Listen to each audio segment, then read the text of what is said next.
Hello guys, welcome back to the new vlog. नयाँ भिडियोमा हजुरहरूलाई स्वागत छ। म फेरि नयाँ भ्लग लिएर हजुरसँग हिमालय चलाइसकेको छु र अहिले बेलुकाको 3 बजिसकेको छ। एकदम दिउँसो एकदम गर्मी हुन्छ, बाहिर निस्किनै गाह्रो हुन्छ र 3 बजिसकेको छ। म फेरि यति ठुलो मान्छे भन्दा नि ठुलो बोक्नै धाउने ठुलो डोको बोकेर हिँडेको छु। घाँस काट्ने अब पानी आउला जाइ गरेछ। अब अहिले बेलुका हुन्छ पानी आने जाइ गर्छ, दिउँसो हुन्छ एकदम गर्मी हुन्छ। बाटोमा हिँड्दा पनि पसिना चुहेर बिजोग अवस्थामा हुन्छ साथीहरू। त्यही भएर अहिले 3 बजीतिर म घाँस काट्न जाँदैछु खेतमा। अनि खेतमा हामीले रोपेको घाँस छ, अनि त्यो घाँस काट्न जाँदैछु म।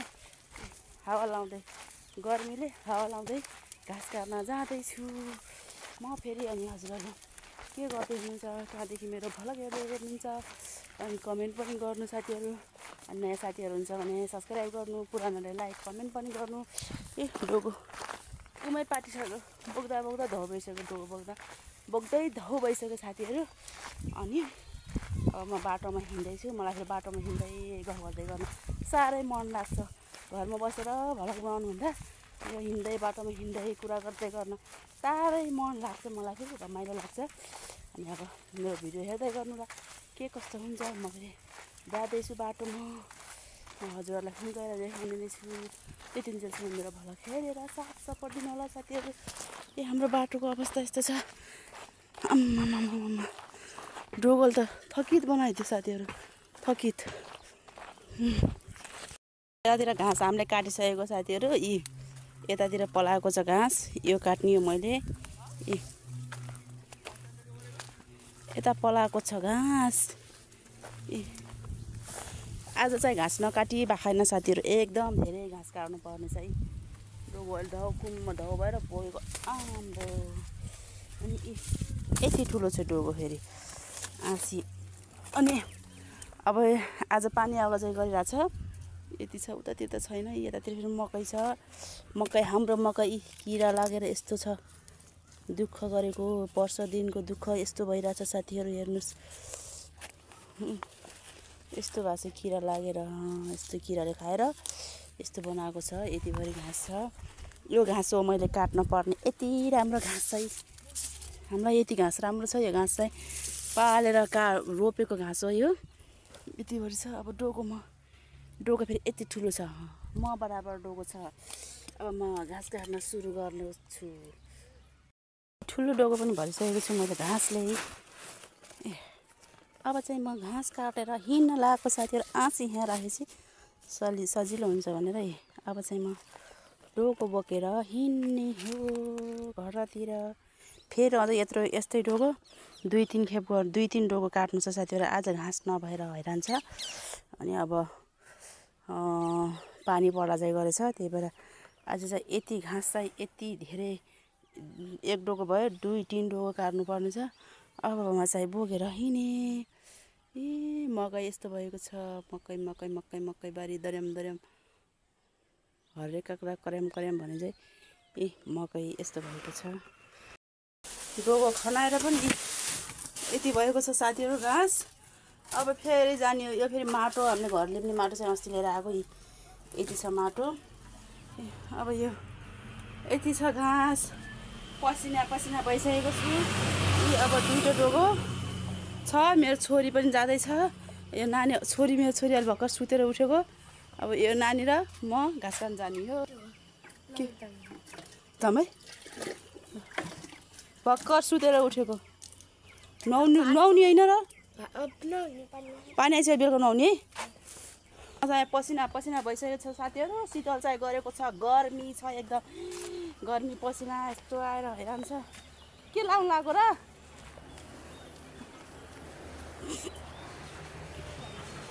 म लाउँथेँ त फेरि यता आउनु के हुँदिनु।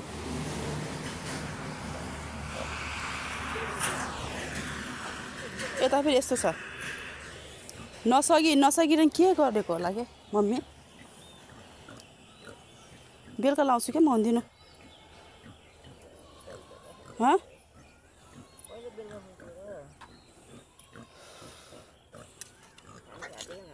ढाड दुखाएको मान्छे यस्तो खुर्सानी लाउँदै हुनुहुन्छ। म लाउँछु बेलुका भने नभने हुँदैन क्या मम्मी हुँदैन क्या त्यस्तो गर्नु कि यो म पानीमा चोप्दिनु म लाउँछु क्या पछि घाँस काटेर आएर।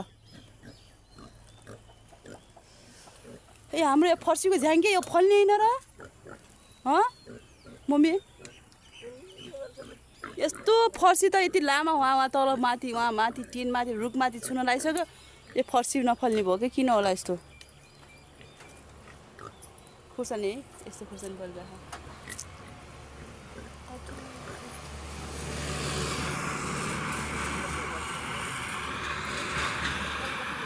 जाम नानी जाम घाँस काट्नु। हाम्रो बङ्गोल फेरि कराएको कराए के हो के हो? यति सानो मान्छे पनि किन कराइरहने हो? लाज लाग्दैन तँलाई? चारो खाँदा पनि कराइरहने के खोजेको? घाँस खोजेको घाँस।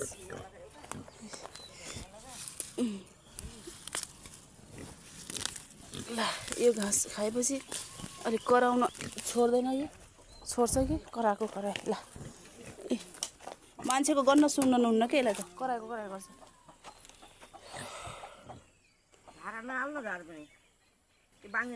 खै खै ल यता म लगाउँछु यहाँ यता म लगाउँछु यता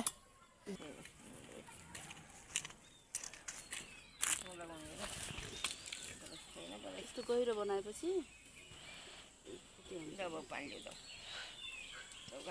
हुन्छ अलि गहिरो बनाउनुपर्छ।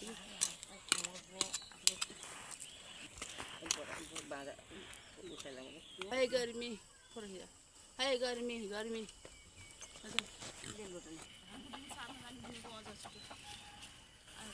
रातिहरू मेरो छोरीले घाँस काट्दा आँसी देखाइदिनु पर्यो। खै खै ए आँसी यति ठुलो छ मान्छे जत्रो आँसी छ। ए लौजा लौजा लौजा नै नै त्यति भइले ले त्यति सिमल यो डोकोमा हाल अनि त्यो सिमलले लियो न यहाँ हाल्नु परेन।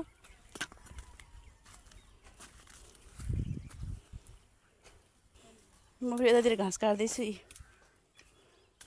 ऊ त्यहाँसम्म छ। यो डोकोभरि लगेर फेरि हामी आमा छोरी घाँस काट्न आएको डोकोभरि लगेर फेरि आएको हामी चाहिँ घाँस काट्न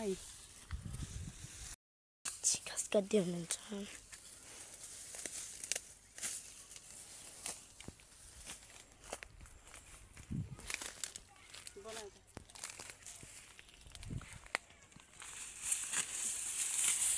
हरियो हरियो हरियो घाँस छ मकै छ किनु छ एपिले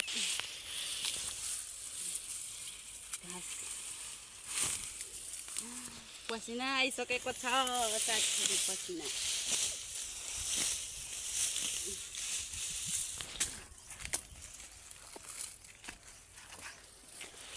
के धोकामा हाल्नु भयो उठेको चाहिँ हरियो लाग्छ।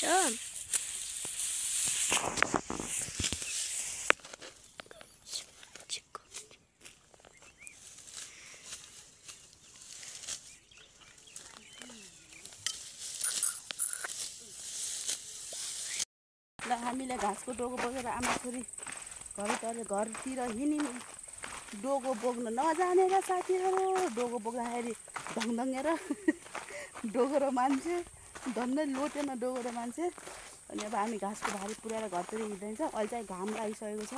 अघि चाहिँ पानी आउँदै गयो अहिले चाहिँ घाम लागेको छ देखिन्न नि यस्तो घाम लागेको छ। अहिले फेरि अब बेलुका 5 बजिसकेको छ 5 बजे घाम लाग्छ अनि घाम लागिसकेको छ। अब हामी फेरि खाना पकाउनु पर्यो बेलुकाको समय भइसक्यो खाना पकाउनु पर्यो। त्यही भएर नानीको डोको पनि भरिसकेको छ डोको भरि छ घाँस धङ धङ धङ धङ गर्दै हिँड्छ मेरो नानी फेरि अनि हामी फेरि हिँडेको घरतिर।